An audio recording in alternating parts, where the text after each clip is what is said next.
Hi, Kyle from Fidelity here at the Rocky Mountain Audio Fest CanJam 2014, and I'm with a dear old friend, Mike Diaz. How you doing? With Ultimate Ears, and he's going to show us some of their new methods for making the process of choosing and receiving your custom in-ear headphones much more rapidly.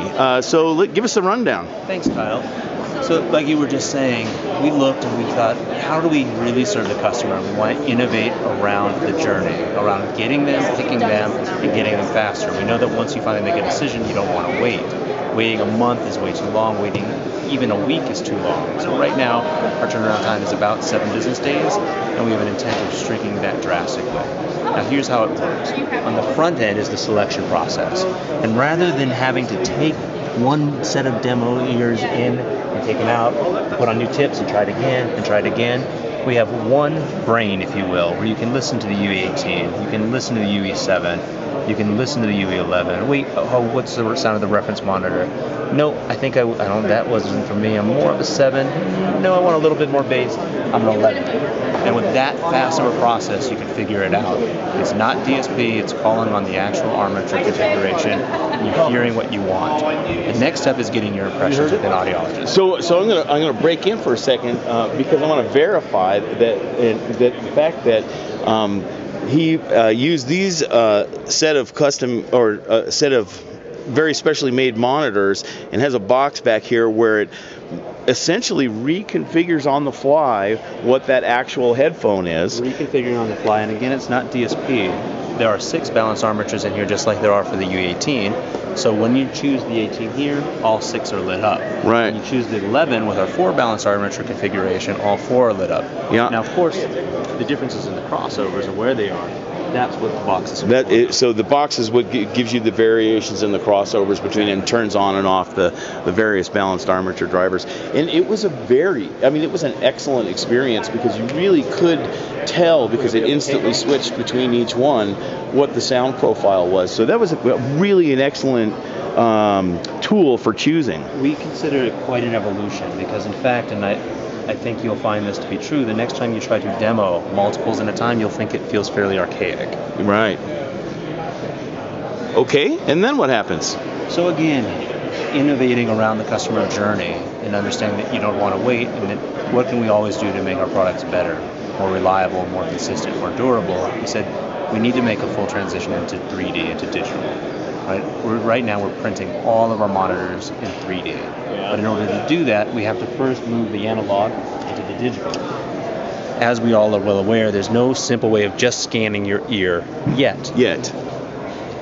Hopefully soon, but yet. We'll keep our fingers crossed. I've been holding my breath for a while, but we decided not to wait for that. So now this is a regular ear impression. This is a regular ear impression, and you dump that into a 3D scanner.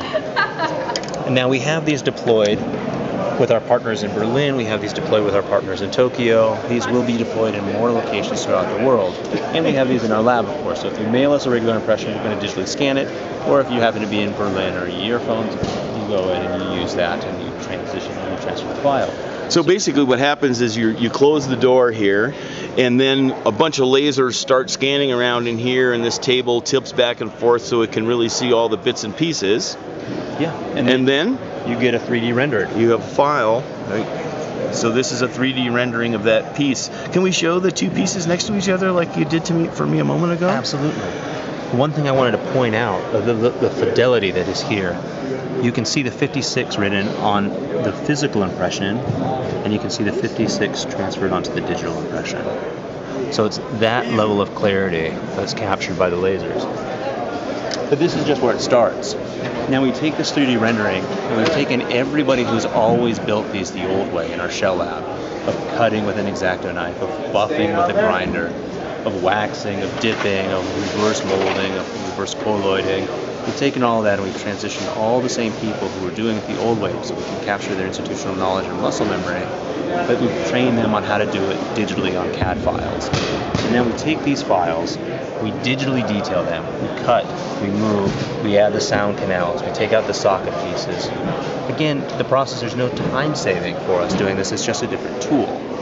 From there, we can then print a final product in 3D, because we have to get it back into the real world so we can embed the technology.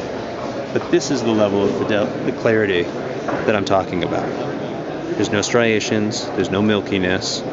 That was 3D printed. Wow, it's really a beautiful job. It took some time to get here. In fact, Cool. we've been doing it for the last 18 months. Cool. We just wanted to be very thorough in our testing.